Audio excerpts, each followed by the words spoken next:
Every 26.2 seconds, a violent crime occurs in the United States. As it turns out, many of these situations are better cleansed with holy fire, but unless you have that hookup with the Pope, it's usually not very feasible. Luckily, when life gets a little too real, you can choose to call a biohazard specialist. This is the kind of job where you can't help but wonder, how many times does this guy get called out to the forest at 4 a.m.? Real friends, just dig. Welcome to Frontline and thanks for joining. Today I want to do something a little different. I want to talk about the hardened people who handle life's most gruesome realities right after a good breakfast. You may have just finished the worst day of your life, but they have a thing at 4, so please wait out on the patio. This is the world of crime scene cleaners, and in a few minutes I'm going to show you why this service is rapidly expanding to every city in North America. Death. It's because of death and dead people. Thanks for coming. To those loved ones we leave behind, shuffling off our mortal coil can end up being a pretty unpleasant experience. A biohazard cleaner is there to swing in to the rescue. This usually regulated team of professionals will spritz up your place before you return from that long night at the hospital. Or maybe Denny's. I'm not here to tell you how to grieve. So if you've never been introduced to a situation that might require this kind of call, congratulations, you've been successfully insulated from some of life's worst realities. However, if you're anything resembling a first responder or just plain unlucky, then you have almost certainly pulled away from a few bad scenes where you felt sorry for the family you left behind. In situations like these, our conscience may have even turned us into the cleaners ourselves. So for a moment, let's imagine you're on the way out, but you have a bad hand to play. When this occurs on a property, a business, or in a hotel, civil servants such as law enforcement are not responsible to clean up anything on their way out. I don't know how much Assistant Manager Gil gets paid, but it's definitely not enough. As its official name suggests, biohazard remediation doesn't limit itself to these Dexter-level crime scenes either. Recently busted meth labs or cases of extreme hoarding can also leave behind the kind of health risks that only a professional should handle. The ultimate goal here remains the same, returning the contaminated space back into a healthy and living environment. When a call involving death is received, generally only around 1/3 of them are actual homicides. It will be the unattended deaths and unfortunately suicides that will make up the majority of any call volume. This is where you will find your business model, your bread and body fluids. A globally aging population, a declining baby boom, and for the first time in decades, a declining life expectancy have all helped to ensure that those phones will be ringing off the hook. Truly, the business of death has to be one of mankind's oldest and most reproducible business models. Historically, there's been an absolute necessity for someone to come and dispose of the deceased, as this was paramount to reducing both disease and pests.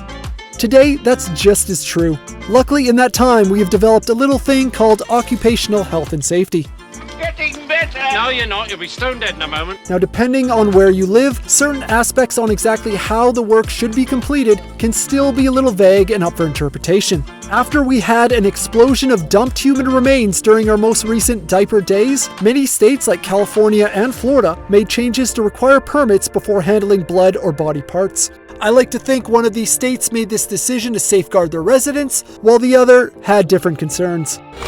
The US can also kick Canada out of the park if we go on to compare traumatic incidents involving death. Through necessity, they have gone on to develop several of the more comprehensive training programs. Several Canadian companies will actually send their technicians south of the border to be educated from the best. This training will include education on biology and bloodborne pathogens, as well as certain scene skills such as performing a site risk analysis. Practical instruction can also include the removal of toxins and even some residues like tear gas, in the event that Granny went out like a hard charger.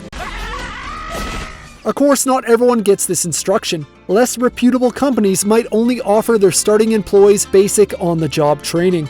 Regardless of what preparation they receive, technician burnout is still pretty high across the board. Pay for these brave souls will vary wildly, with lower sources barely competing with McDonald's. Other sources hint at offering an hourly wage many times that, but these are figures I never really saw evidence of. Long story short, this is a relatively new and evolving standard, and most companies will instead focus on their general professionalism when asked why you should choose their service. This doesn't mean that as an aspiring biohazard business, you can't begin to clean up death on a budget. Just get in there, scrape the gore, brains, eyeballs. Even these US certification programs have the option of being taken virtually. All this is to say, you will certainly get what you pay for, and a cleanup bill could run you up to several $1,000s. If you find yourself on the fence, check out your property insurance. This cost can sometimes be covered in your plan. Now, it was here in my journey down this grim rabbit hole I began to wonder just who are these people that decide to make cleaning up death their business. Perhaps you need to be a bit emotionally detached to begin a biohazard startup. After some initial digging, I found it's actually quite the opposite. Nearly every legitimate service I found was quick to point out the role that compassion played in their decision to begin. Now that was something an old paramedic could understand.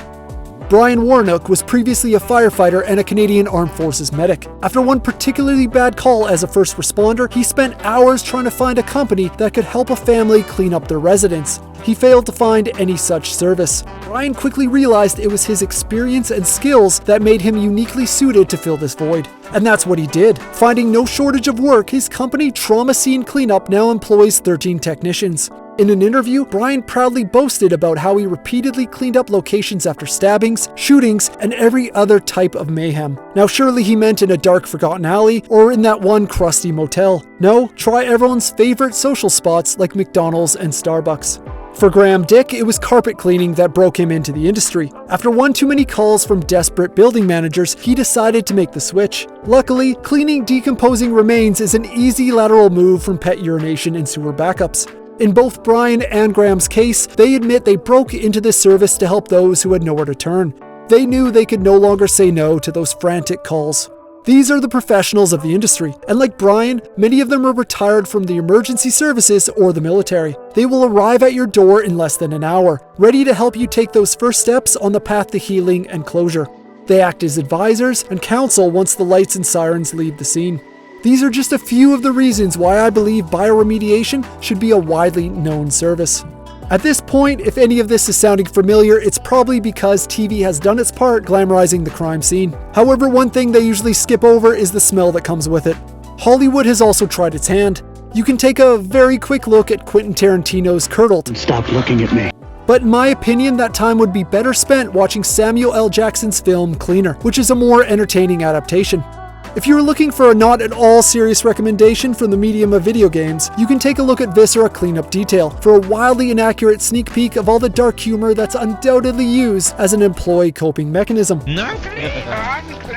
If nothing else, it's a bit original. For the majority of us, this is about as close to a potential biohazard career as comfort will allow. And that's perfectly okay. This is a tough subject. Death remains an incredibly taboo topic that many of us struggle with right until our own demise. You have sunk my better ship. Luckily, now with this option available, it is no longer something that we have to confront untrained and alone. But now I'm curious about you. After hearing a little bit about this service, is this something you would consider using? Have you heard of it before? And do you know something that I don't about this industry that helps to take care of the living by helping us to take care of our dead? Thanks for coming along. Check out what else we have to offer here at Frontline. I wouldn't want to be a garbage collector. That sounds like I'm pretty miserable, in my opinion. I wouldn't want to be a dishwasher. Seeing all the food that other people ate, that sounds kind of creepy.